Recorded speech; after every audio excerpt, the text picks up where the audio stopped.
నమస్తే, welcome to our channel. YCP నేత మాజీ మంత్రి అంబటి రాంబాబు ప్రెస్ మీట్ పెట్టి నారా లోకేష్ గారిపై అయితే విరుచుకుపడుతున్నారు. మరి అబద్ధాలు ఆడడంలో చంద్రబాబునే మించిపోయాడు నారా లోకేష్ అని చెప్పి ఆయన అంటున్నారు. మరి ఆయన వ్యాఖ్యల్లో నిజం ఉందా? నిజంగానే నారా లోకేష్ గారు ఆ విధంగా చేస్తున్నారా?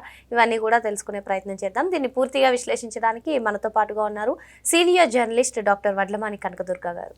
మేడం నమస్తే. నమస్తే అండి.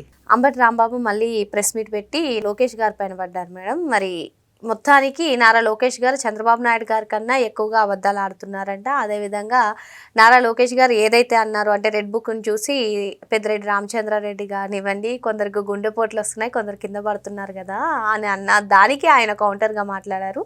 అదేవిధంగా మొత్తానికి అసలు నారా లోకేష్ గారు ఏదైతే కంపెనీస్కి స్టార్ట్ చేశారో అవన్నీ కూడా జగన్మోహన్ రెడ్డి తెచ్చినవే, కానీ నారా లోకేష్ గారు పేరు చెప్పుకుంటున్నారంటూ ఆయన వ్యాఖ్యానిస్తున్నారు. ఏంటి మేడం అసలు ఇటువంటి వ్యాఖ్యలను ఏ విధంగా చూడాలి?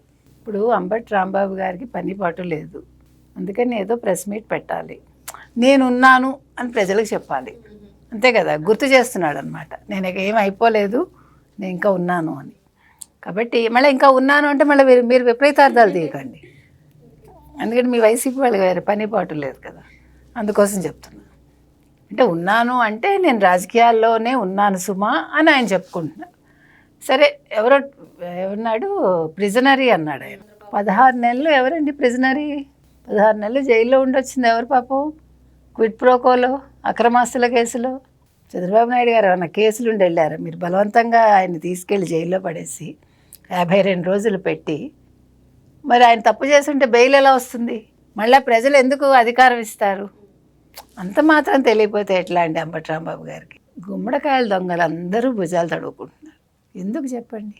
కాబట్టి ఇవాళ మన అంబటి రాంబాబు గారికి ఏం చెప్తున్నామంటే, విజనరీ చంద్రబాబు అండి, ప్రిజనరీ జగన్మోహన్ రెడ్డి అండి, ముందు ఇది మీరు తెలుసుకోండి అని చెప్తున్నాం. నెక్స్ట్ పాపం రెడ్ బుక్ పేరు వినగానే ఒకళ్ళు కింద పడ్డారు, ఇంకొకళ్ళకి గుండెపోటు వచ్చింది. ఇది ఫ్యాక్ట్ కదా, ఇందులో అబద్ధం ఉందా చెప్పండి మీరు? ఇందులో ఏమైనా వ్యంగ్యం ఉందా? ఏమైనా లోకేష్ గారు వ్యంగ్యంగా మాట్లాడారా? మీకు ఉన్నది ఉన్నట్టు చెప్తే అబద్ధాలు అంటారు, కళ్ళు నెత్తికెక్కాయంటారు, అధికార మదం అంటారు. మీరు అబద్ధాలు చెప్పి అధికారంలో ఉండగా మీరు ప్రజలకు మాయమాటలు చెప్పి సంక్షేమాలని అభివృద్ధి చేయకుండా, రోడ్లు వేయకుండా, గుంతలు పూడ్చకుండా, నిజాలన్నీ ఆ గుంతల్లో పూడ్చిపెట్టి ఈరోజు వచ్చి ఆయన మాట్లాడటం ఏంటండి పాపం? అసలు చిత్రంగా లేదు అంటే లోకేష్ వికటాటహాసం చేస్తున్నట్ట వీళ్ళందరినీ చూసి. వికటాటహాసం ఎవడు చేస్తాడు? రాక్షసులు చేస్తారు. వికటాటహాసం తెలుగుదేశం కూటమి వాళ్ళు చేయరు, తెలుగుదేశం వాళ్ళు చేయరు. గతంలోట లోకేష్ ఓడిపోయాట, లోకేష్ వల్లే తెలుగుదేశం ఓడిపోయింది. ఇప్పుడు 124 సీట్లు వచ్చాయి కాబట్టి లోకేష్ గెలిచాడు. అసలు దీంట్లో లాజిక్ ఏదా మీకు ఉందా? మీరే చెప్పండి. పోనీ 124 సీట్లు వచ్చాయి కాబట్టి లోకేష్ గెలవడం ఏమిటి? మంగళగిరి నియోజకవర్గానికి ఆయన చేశారు కాబట్టి మంగళగిరి ప్రజలు హయ్యెస్ట్ ఓటింగ్ ఆయనకే మన ఎలక్షన్స్లో, అందరికీ తెలుసు. కాబట్టి కొంచెం పాపం మీరు రాజకీయాలు ఏం జరుగుతున్నాయి, గతంలో రాజకీయాల్లో ఏం జరిగింది అంటే 2024 ఎన్నికల నుంచి ఏం జరిగిందో ఒక్కసారి అంబటి రాంబాబు గారు చదువుకుంటే బాగుంటుంది. ఏదో మాట్లాడాలని మాట్లాడుకుంటుంది. అధికారం శాశ్వతం కాదు, మేము అధికారంలో ఉన్నప్పుడు అసలు మితిమీరి ఏమీ చేయలేదు అంటూ అంబటి చేసిన వ్యాఖ్యలను ఏ విధంగా చూడాలి? అంటే హద్దు మీరి అన్నాడు ఆయన. అంటే అసలు మీకు అధికారం ఉంటే కదా హద్దు మేరడం, మేరకపోవటం. మీరు చెప్పండి, ఏ మంత్రి ఏ శాఖలో ఉన్నారు ప్రజలకు తెలుసా? మీకు తెలుసా? ఆ మంత్రులకు తెలుసా? గత వైసీపీ మంత్రులకి వాళ్ళు ఏ శాఖలో పనిచేశారో వాళ్ళకి తెలుసా? వాళ్ళు ఎప్పుడైనా వాళ్ళ చేతులతో ఫైల్స్ మోసారా? ఫైల్స్లో సంతకాలు పెట్టారా? చూపించమనండి. వాళ్ళు దేనికి సంతకాలు పెట్టారు?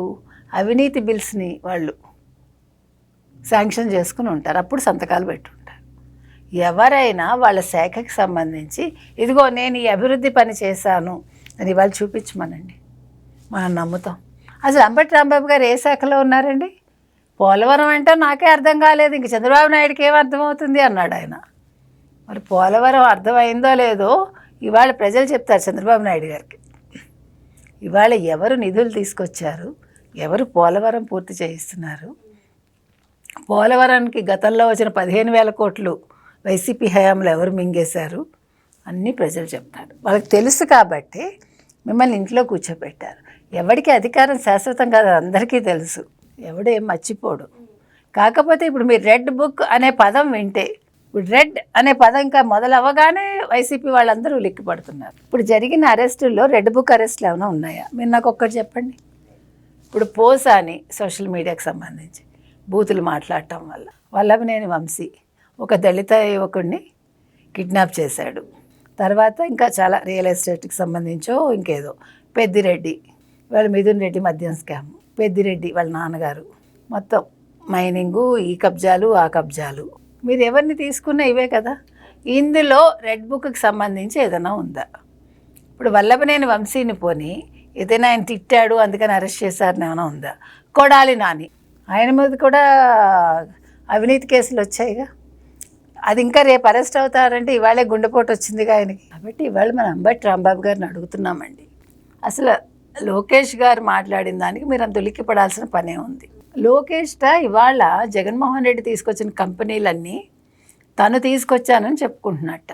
వీళ్ళిద్దరూ దావోస్ వెళ్ళి ఏం చేశారంటాడు. కరెక్టే, దావోస్ వెళ్ళి it's a very lengthy question అని అనలేదు, బికాజ్ వాళ్ళు అక్కడికక్కడ స్పాంటేనియస్గా ఆన్సర్స్ ఇచ్చి మాట్లాడి వచ్చారు కదా. మీ హయాంలో ఏం జరిగిందో ఒక్కటి చూపించండి. మరి మీరు ఇవన్నీ ఎలక్షన్స్ ముందు ఒక అభివృద్ధి పని గురించి చెప్పలేదుగా, మీరు సంక్షేమాలనే కదా మాట్లాడారు, మీరు ఇంకేదైనా మాట్లాడారా? మీరు లాస్ట్లో ఏం చెప్పారు? ఒక ఇన్ఫోసిస్ అక్కడికి వచ్చింది, వైజాగ్ ఒకటి చెప్పారు, పోర్ట్ల గురించి ఏదో మాట్లాడారు. మీరు కావాలంటే చూసుకోండి, రికార్డ్స్ అన్నీ చూసుకోండి, వాళ్ళు మాట్లాడిన వీడియోస్ చూసుకోండి. వాళ్ళు ఒక కంపెనీ తీసుకొచ్చామని ఏదైనా చూపించారా? వాళ్ళు గుడ్ కంపెనీలు తప్ప ఏదైనా గుడ్ కంపెనీస్ తీసుకొచ్చారా? మీరు నాకు చెప్పండి. అప్పుడు అంబటి రాంబాబు గారు, అవును సార్ మీరు చెప్పింది చాలా కరెక్టు, లోకేష్ మీరు తెచ్చిన కంపెనీలన్నీ ఆయన పేర చెప్పుకుంటున్నారు, వేసేసుకుంటున్నారు ఆయన పేరట అని చెప్తాము. ఆయన ఖాతాలో వేసేసుకున్నారు, చాలా అన్యాయం జరిగిపోయింది వైసీపీకి అని అప్పుడు మనం ఖచ్చితంగా ఒప్పుకుంటాం. కాబట్టి ఇవాళ అంబటి రాంబాబు గారు ఈ ప్రెస్ మీట్ పెట్టి ఈయన హేళన చేస్తున్నాడు. మీకు అర్థమైందా? ఈయన తెలుగుదేశం వాళ్ళని, ముఖ్యంగా లోకేష్ నేను హేళన చేస్తున్నాడు. నీకేం చేత కాదు, నువ్వు మాట్లాడుతున్నావు, నువ్వేమీ చేయలేదు అని అతన్ని కించపరుస్తున్నాడు. కాబట్టి అంబటి రాంబాబు గారు, మీకు జుట్టు తెల్లబడింది, వయసు వస్తుంది, కాబట్టి కొంచెం బుద్ధితోటి ఆలోచించి మీరు మాట్లాడండి. ప్రెస్ మీట్లు పెట్టే ముందు మొత్తం తెలుసుకుని మాట్లాడితే మీకు మర్యాద, వినేవాళ్ళకు కూడా కొంచెం జ్ఞానం వస్తుంది. మరో అంశంతో మళ్ళీ కలుద్దాం. Thank you madam. Thank you.